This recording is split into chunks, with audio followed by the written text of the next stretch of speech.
pronouncing it Dawn to Dawn, and some people are saying Dan to Dan. But we've got the whole first season on Netflix, and I am the sexy grandmother.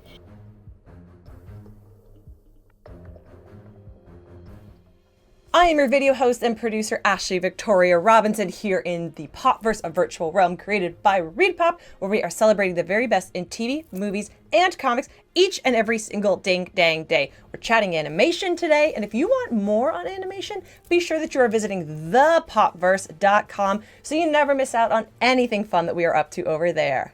Did you love your friendly neighborhood Spider-Man as much as I did? And are you truly just devastated that it's over? Well, it's okay, friends, because this week we are going to get to celebrate one of the finest people in the cast. One of my, I'm going to say, underappreciated faves from this new series is Aunt May. She is iconic from the comic books. She is beloved in the franchise, and she is frankly cooler and funnier than ever before in this new series. And she is voiced by the icon and the legend, Kari Wahlgren. You have heard Kari in literally everything that you love. Literally everything that you love. She's been Emma Frost. She's been a bunch of DC superheroes. She does a ton of, FLCL, anyone? Anime voiceover work? She is just a genius and a legend who's been around for so long. And we were so lucky to have her join us here in the Popverse to chat all things Aunt May and your friendly neighborhood Spider-Man. So let's welcome Kari Wahlgren to the chat. Hi, Kari. Thank you so much for joining us today in the Popverse. Hi, thanks for having me. So, you've now played the three most important women in Spider-Man's life. You've played Aunt May, Mary Jane Watson, and Gwen Stacy. I would love to know which was the most fun and which was the most challenging among the three women. Oh, man. Well, actually, I would love to add a fourth, just because it was, it's a side character, so she's not exactly in Peter's life in the same way, but I was also Gwen Stacy's mom, like right now on Spidey and Friends. That's true. She's also been very, very fun. It's hard to pick one. But this is the internet, and we like hard decisions. Yeah. Okay. So I will say that Mary Jane Watson was probably the most challenging, because in that case, it was a voice match for Kirsten Dunst. Yeah. So I had to get approval from her and then from the studio and everything like that. So there was that extra little bit of pressure there. And so that one, I think, maybe was the most challenging. But every time I get to play in this universe, it's so exciting. It's thrill. And you're joining such an incredible legacy of performers who've played Aunt May: Rosemary Harris, Marissa Tomei, Sally Fields, Misty Lee. Like, how do you go about finding a unique voice for her, and one that's appropriate to something as incredible as your friendly neighborhood Spider-Man? Definitely, I kind of take it project to project, because, anytime you're rebooting this franchise, or anytime you are taking a fresh spin on the franchise, there's a vision for it. And so it was just very important for me with the creative team, when I got cast, to kind of get a feel for, okay, so how does Aunt May fit into this? Is she an older Aunt May? Is she a younger Aunt May?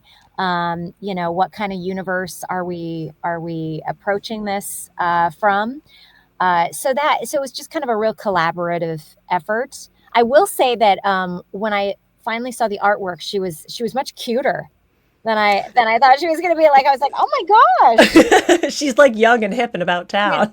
Young and hip, and her hair is much better than mine. So, there you go. Not true. Your hair is fantastic today. Thank you so much. I took my tips from Aunt May. Tips from Aunt May. That's very funny. Maybe she'll start a YouTube channel in season 2. Right. We'll see her doing tutorials. Here with Aunt May. How far into the process were you when you finally got to see what she looked like?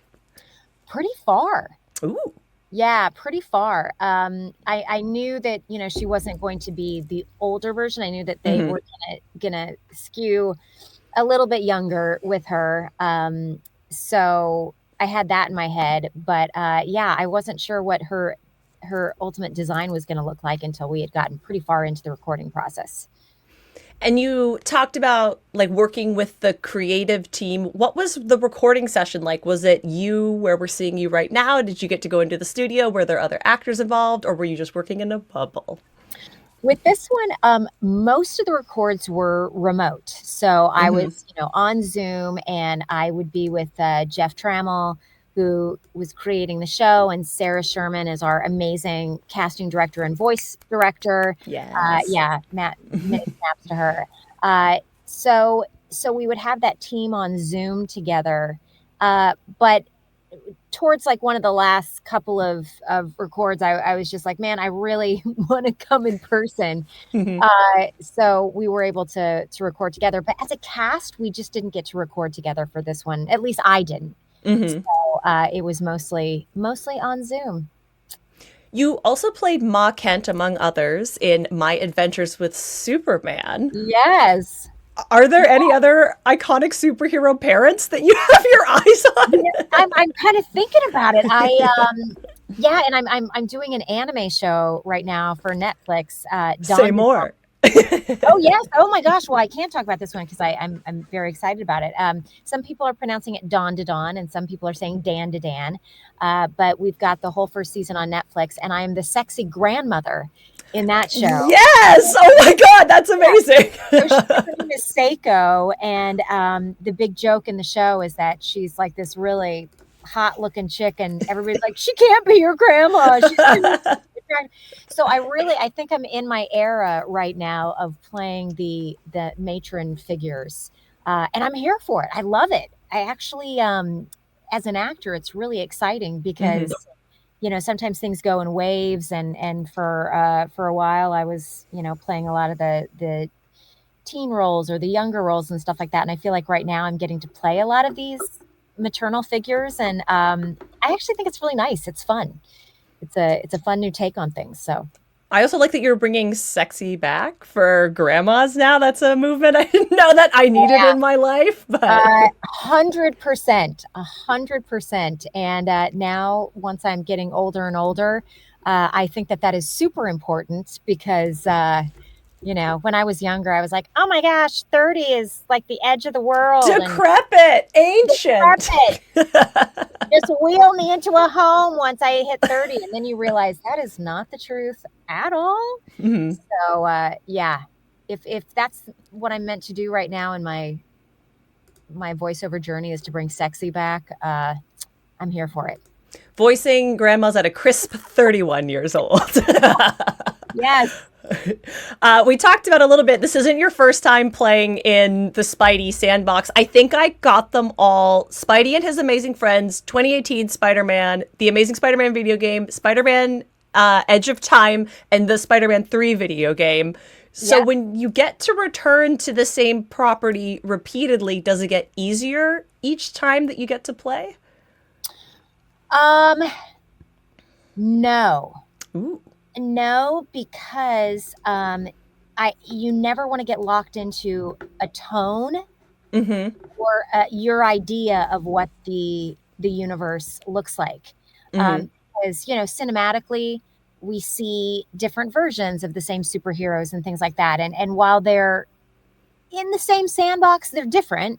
And especially, if you're trying to voice match or something like that, I think it's easy to fall into a trap of like, oh, this is what I know this character is like, or this is what I know Spider-Man is like. So I think it's very important for me. It almost gets a little bit harder to remember, okay, I got to go in with fresh eyes and make sure that we are starting from, no expectations and building what this version of the world looks like. So familiarity can be a trap if you're not careful. Yes, exactly. Interesting. Okay, so let's talk about reprising another role of yours, because you recently returned to the role of Haruka in Fooly Cooly. Yes! Oh my gosh! Love so much. Are there any other characters that you would like to reprise? Who can we tweet at for you? Man, well, it's interesting. Like going back to the anime world, I think that this year is the 20th anniversary of Samurai Champloo. which if you haven't checked out that anime, I highly recommend it. It was very groundbreaking. It had a hip hop soundtrack, and it mixed a lot of like old Japanese culture with urban influences.